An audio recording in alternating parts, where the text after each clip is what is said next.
Hi, everybody. My name is Genevieve Johnson. I am a play therapist at the Bridge Center for Play Therapy in Boulder, Colorado. You are here to listen to a webinar on Wired for Connection. This is understanding the parent and child connection. I do private play therapy, work with parents, work in schools, so connection is often a major part of what I'm doing and what I'm teaching. So without further ado, let me see if I can figure out how to get this going. I'm going to show you my screen.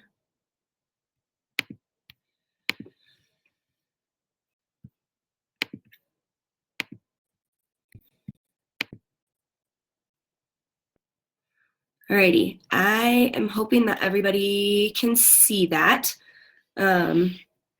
So I was really drawn to this work because I want to give children and parents and families a place to connect, be seen, and then ultimately transform. I'm going to exit this really fast because I want to make sure that everybody can hear me or see me. Is there a way to, can everybody hear me? All right, I'm hoping that that is what's happening. All right, we'll continue on. So first of all, what are you in for? We're gonna learn what connection actually is. Might seem like a word that a lot of people throw around, and you might be asking yourself, what does it really mean to connect with someone? So we'll kind of go over that.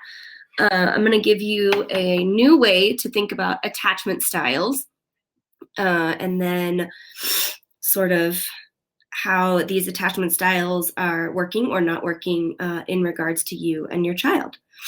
We're going to look at what's getting in the way of connecting with your kid. Are there things that are happening or that are not happening when you're trying to connect with your child? And maybe some of this is happening when you're trying to connect with yourself. And then most importantly, what do I do? This is the most common question that I get from parents, and we will learn some ways to find moments to connect with your child. So what is connection? The dictionary defines connection as something that unites or joins or bonds, but more of an emotional or therapeutic definition is going to be an attachment you have with another where you see and hear each other mutually. You equally share and receive while feeling validated and valued. This is no matter if it feels perfect or not. I think that's one of the biggest pieces that you're going to learn here. This definition was kind of born out of my own search for connection, where I desired to find people and relationships that I can be myself in front of them in a safe and accepting way, if I'm my best self or if I'm my not so best self. And a little food for thought that can kind of sit in your brain while we go over this is, how does this definition differ from what we're taught in society about what connection is and how to get it? So we'll go back to, how did this develop? Evolutionarily, our brains are adapted to be social creatures. We use this as survival skills because we're not the fastest, we're not the strongest, and we don't have the biggest teeth. So therefore, our brains developed in order for us to be social creatures and enhance our ability to survive. Some of the main areas of the brain we'll just kind of touch on quickly. I won't give you too much of a neurobiology lesson. Are the limbic system. So the limbic system is basically where all your emotional processing happens. There are structures that are associated with fight or flight, fear, memory, all those things. The frontal lobe, which is involved in decision making, planning, motivation. The temporal lobe, this is your sensory input. So it's going to take information and it's going to assign meaning to it, specifically with emotional association. So all of those together help us to recognize faces and remember faces, recognize and remember voices. So this is like when a baby will turn its head towards the sound of a familiar voice. Helps us read social cues and interpret them. And then two other little pieces that are not necessarily structures in the brain are your hormones that are secreted would be oxytocin is going to be one of the most important. A lot of people label it as the cuddle chemical, which just basically means get close. And this is released during birth while breastfeeding and has been found to be really important in developing trust. Mirror neurons, there's probably a lot of chatter about mirror neurons. They've been shown to cause similar reactions in our own brains when we're simply watching someone. So you can kind of think about how we develop empathy by watching another feel or do something. Oh, hold on, one more thing. Therefore, basically the input comes in, is sent around to the different areas of the brain, helps us decide if one, something is safe or not, two, it assigns meaning to it, and three, creates a memory for faster processing in the future, which basically all of this boils down to, being social creatures in order to help us connect and thrive.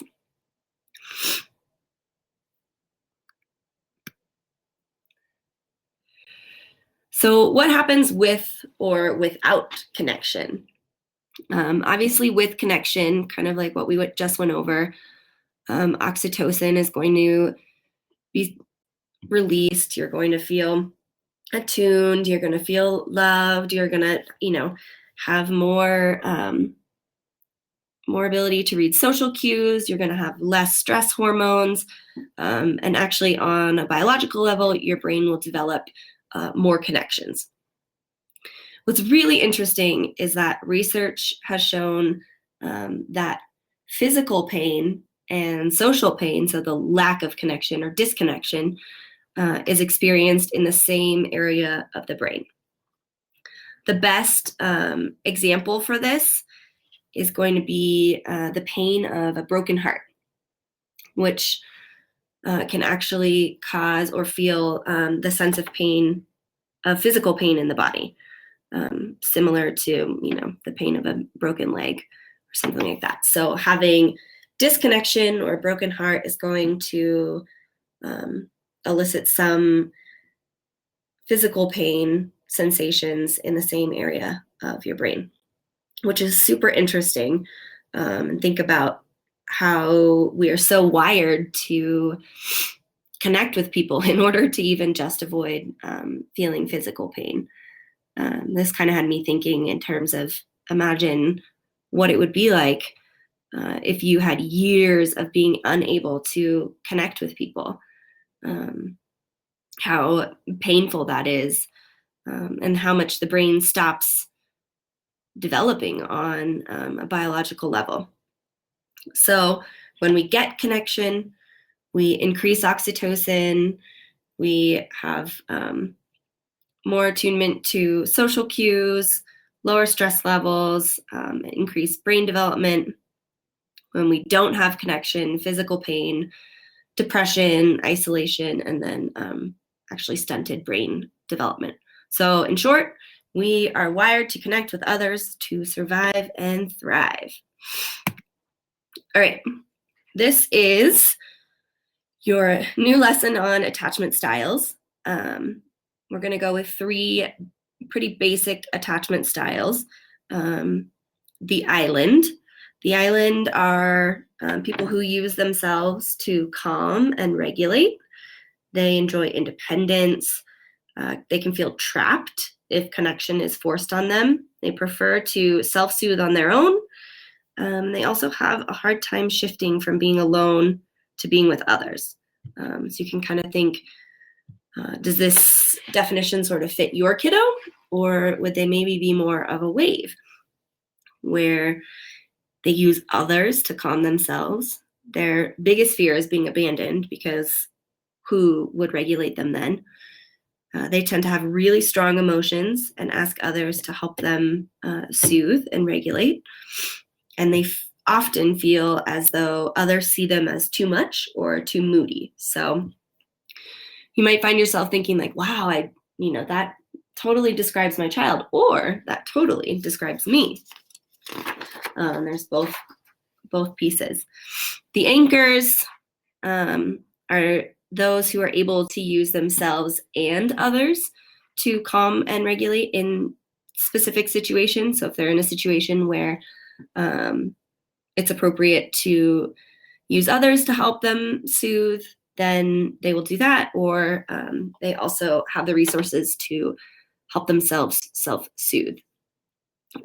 These types of people have developed in environments where relationships are primary, the primary focus. So basically, AKA, they've had a lot of practice with attachment. So how do you attach to others, I guess, is my next question. And how do you attach and relate to yourself? Is your basic style an island, a wave, an anchor? What's your child's basic style? Do they match? Are you guys both islands, both waves, both anchors, or a wave or an island together? So there's a lot of different combinations that you can have. It's based on that.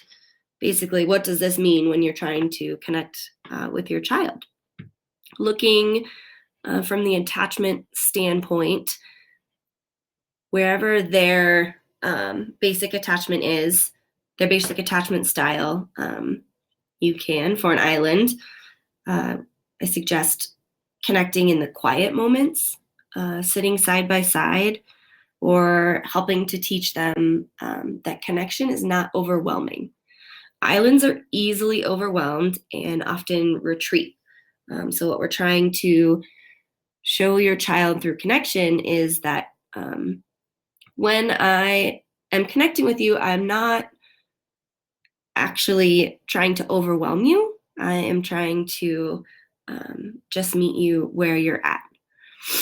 Waves, who love to use others to help self-regulate, need a model.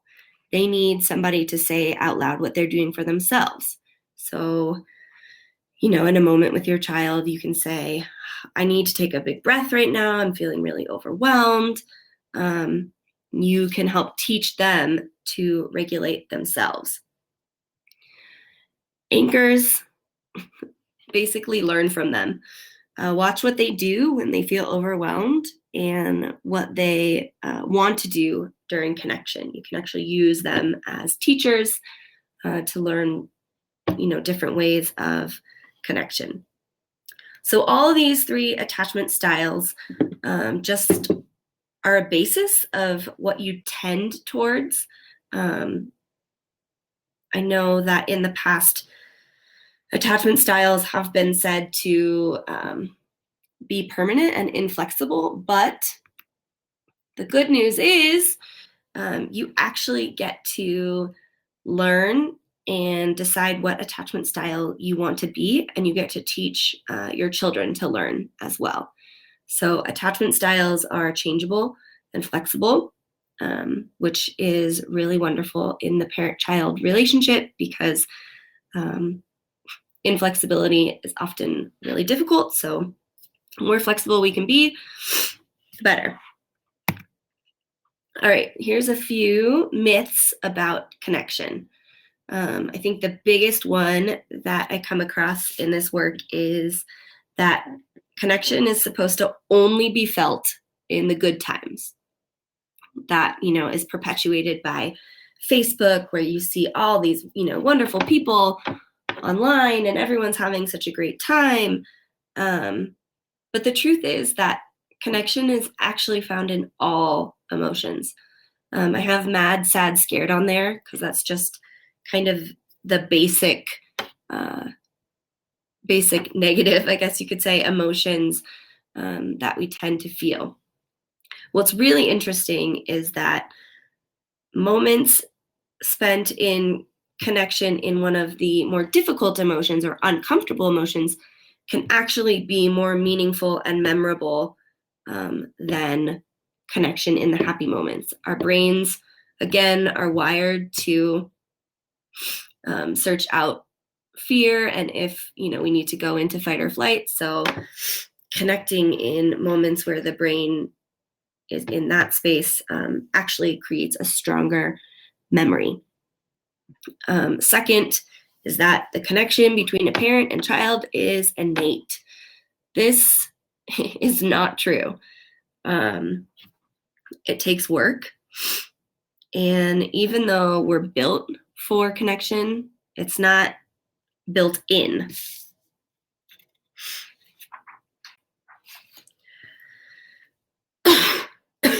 Excuse me, I've had a cold all week, so you guys get the best of my voice today. Also, we kind of went over this, but another myth is that you get one attachment style at birth and then you are stuck with it. These attachment styles are just meant to be patterns and not labels. We get to adapt and change and heal through connection and relationship.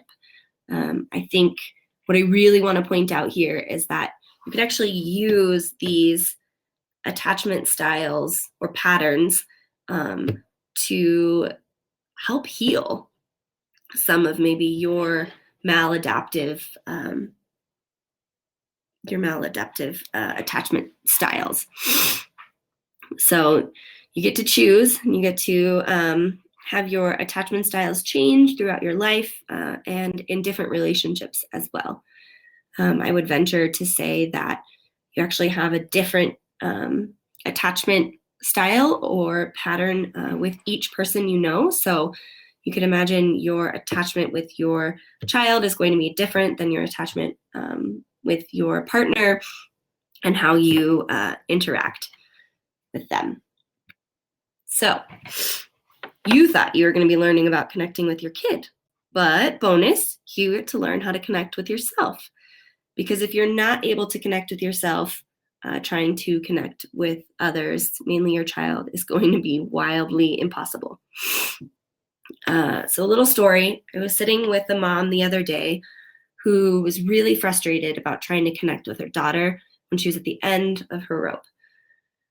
She felt like after a day of school and work and after school activities and cleaning and dinner, she did not have the time to sit down and have one of those beautiful, loving moments with her child.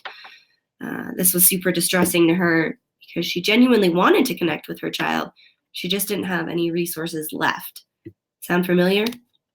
Well, my advice was give yourself a break. You don't need to forego your own self-care in attempt to be with your child. You're allowed to put yourself first because this is going to give your child a model of what healthy connection with oneself looks like. So actually putting yourself first is helping your child learn connection with themselves. I want to give one big caveat here is that connection with yourself does not mean Zen calm. It means being honest with what's happening for you. So it might be feeling really uncomfortable. I have on here, name your feelings, name the mad, sad, and scared, because being able to connect with yourself in those moments is still a type of connection. Breathe. So when in doubt, take a deep breath with a long exhale. This will help you kind of come back to yourself sometimes when you're in those moments of no resources left, you tend to start to have faster breathing. So when in doubt, take a deep breath with a long exhale. And also experiment with what works for you. Taking a walk, kicking a ball, talking to a friend, taking a bath. Those are all really great ideas, but only if they work for you. If they don't work for you, don't be struggling to try and figure out why are these pieces of connection not working for myself. And again, I just want to reiterate that connection with yourself does not mean calm and zen. It means being honest with what is happening for you in the moment, good, bad, indifferent. So, knowing that we can connect with ourselves in the good, the bad, the indifferent, we are going to learn the art of connecting with my child. So I have on here a few questions that you can kind of ask yourself. Number one being, can you connect with yourself? Are you attached to yourself? We can't be with another when we're having a hard time being with ourselves. And reminding yourself that connecting with yourself does not equal calm and zen. It means being honest. Are you willing to accept yourself when you're at your best and when you're at your worst? And another piece is, are you willing to let other people see that? There's a vulnerability piece that comes with being honest with yourself and where you're at, and showing that to another is a very powerful piece of connection. Number two, are you willing to be told not now? Can you handle rejection? Connection is a two-way street. If one street is blocked, you're going to have to wait for another time. This specifically helps when you think about islands who are easily overwhelmed by connection. Being able to attune to how your child is responding to you, and maybe being willing to back off and not force the connection in that moment. I know that feels hard because a lot of times we have these moments planned out in our heads about how wonderful this time is going to be for us to connect. But if the other is not willing to join you, unfortunately, you're going to have to wait. Number three is, what about your attachment style is getting in the way?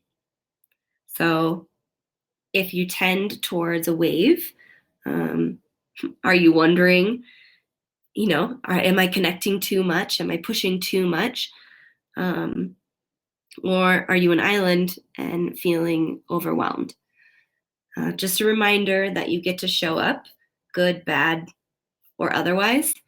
This means that while you can see your attachment style maybe tripping you up, you also get to have that happen.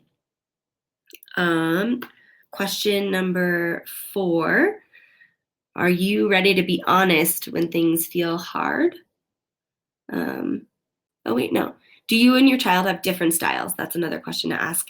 And how do you meet each other when you have different styles?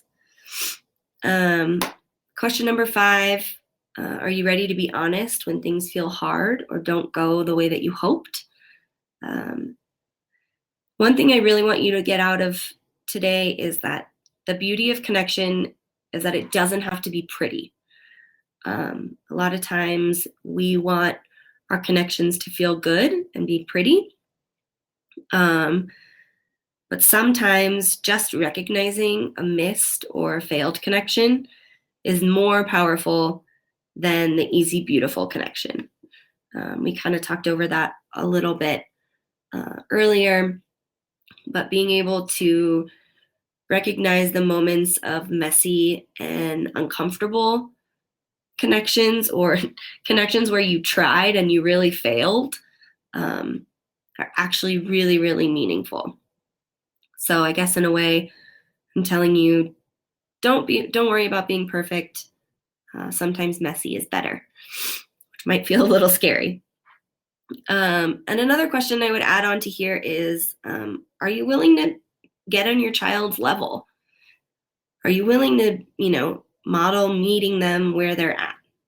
This includes like their physical level, their emotional level, their volume level, all of these different ways to show your child that you are ready and open to connecting with them.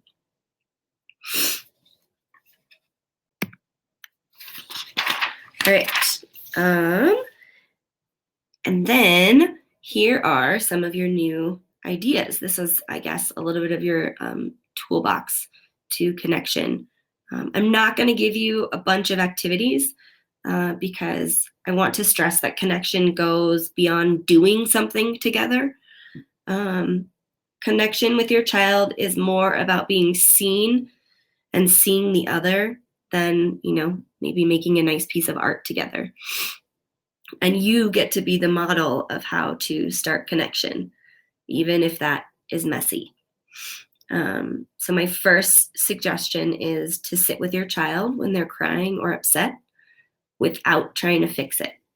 I know that might feel really hard and really uncomfortable because a lot of times when our child is crying, we want to fix or soothe. But sitting with your child when they're crying or upset is actually a way that you can connect with them in an uncomfortable or messy moment. Let them be the boss. Let me clarify that this does not mean they have free reign and get to run all over, but let them choose maybe an activity that they want to do or a game that they want to play.